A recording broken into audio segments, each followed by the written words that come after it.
I knew when I started that I was interested in restoring buildings to create culture because I felt like the arts had the ability to take people from very, very different backgrounds and allow them, in the name of dance or in the name of theater or in the name of sculpture, to kind of learn together, to practice together, and that new friendships might emerge as a result of that.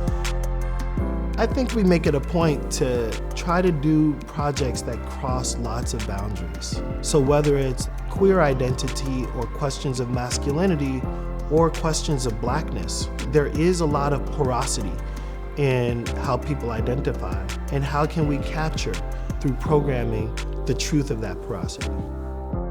Several of our buildings have become repositories for Black archives and archives that matter to Black and brown communities. Part of what's really important about Theaster's effort to collect and archive so many different Chicago-based collections is that they have a life beyond the present moment, and they can live into the future. Part of the salvaging effort, I think, is to make sure that future generations have some connectivity to them. If the spaces and the work could be useful to other institutions, other creatives, then we want to try to be as much of an ally in their use as we can be. I became good friends with Frederick and tried to help make some of those early moves happen that led to the creation of the Frankie Knuckles Foundation.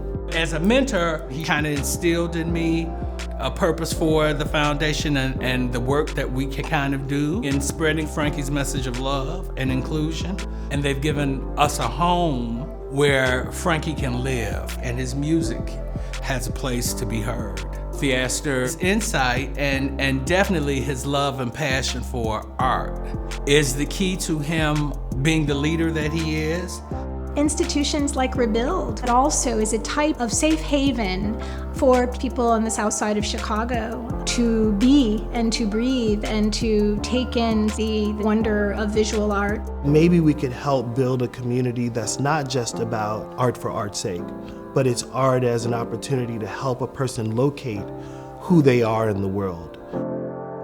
When the Center on Halsted approached us about developing a partnership, I thought this was a really amazing opportunity because it meant that youth who were struggling with their identity, their sexuality, that we wanted to kind of receive the queer kids, and that Rebuild could create space for people to be themselves, and that they would find themselves surrounded by other people who were as queer as they were. That would then, for a 15-year-old, a 17-year-old, it would then allow them to kind of be their best selves. As Rebuild grows, we want to find ways to be even more invested directly in the needs of artists, to try to ensure that individual artists are able to be change agents that they want to be out in the world. And if we could multiply the number of great, ambitious artists, we could multiply the change that happens in the communities that they live in.